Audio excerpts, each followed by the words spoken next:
What's for tea tonight then? Well, we've got mashed potato here, a tin of tuna and some leftover broccoli.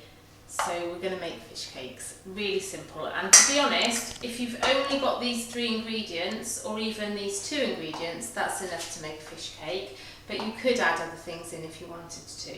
So I've got 2 medium-sized baking potatoes that have already been mashed in here, and all we're going to do is flake in a tin of tuna. You can use salmon here as well, that will give you omega-3s, which tuna doesn't, so that's a really good idea.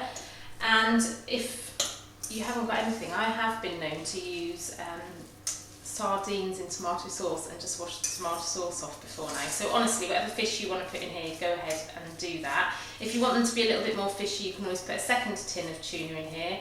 That's up to your own taste. So we've mashed the tuna around, and then because we've got them and also because it's adding extra nutrients, we're going to add in some vegetables. You could add different vegetables in here. Sweetcorn would be nice, peas maybe, and also some spring onions would be good, or a little bit of chopped onion, finely chopped onion. So we're just going to go with these 3 ingredients though, and then some salt and pepper just to taste.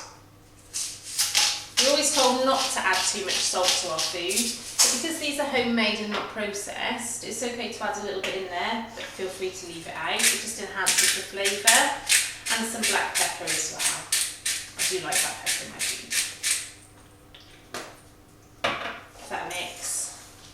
And that's our fish cake ingredients done. All we have to do now is shape these. So I'm going to make 4 out of this, so I'm just going to roughly separate it in half and then half again to try and get even sized fish cakes. Obviously if you want to use more, just add more potato, and then just shape them in your hands. And there we have it. So we do all of those.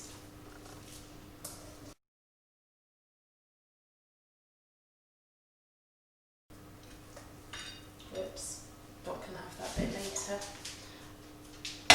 Oh, here he comes.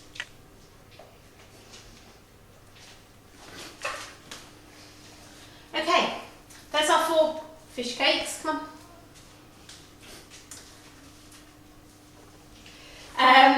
Now, if you wanted to cook them just from here, you absolutely can do that. It would be a good idea to chill them in the fridge just for a little while because they'll hold their shape better when cooking. And you can now cook these just in a frying pan with a little bit of oil on both sides until they're browned and cooked all the way through. However, if you wanted a nicer crunchy flavour around the outside, we can breadcrumb them. That's what we're going to do today, but like I say, it's optional. What you'll need is some plain flour, which I've added a little bit of pepper to just to season it, a beaten egg and some breadcrumbs.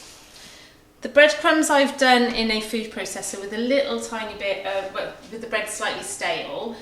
If you don't have a food processor, you can buy breadcrumbs, or the other thing you can do, again with slightly stale bread, is to just run it over a cheese grater and it'll give you slightly thicker breadcrumbs, but something, okay?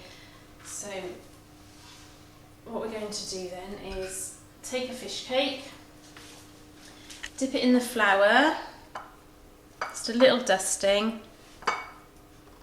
then into the egg. I'm trying to do this with one hand so that they're not both filthy and covered in breadcrumbs. And then in the breadcrumbs. And then this is going to go into a lightly greased dish to be cooked in the oven. So we'll just repeat that with each one.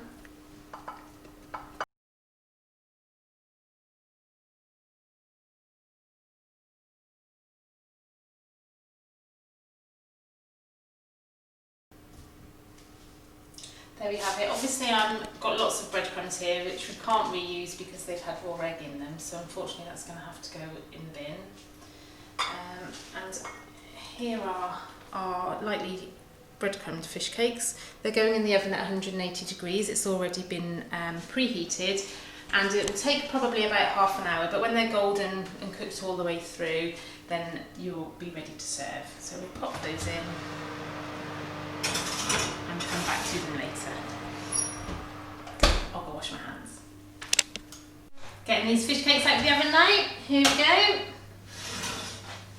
There, look at those.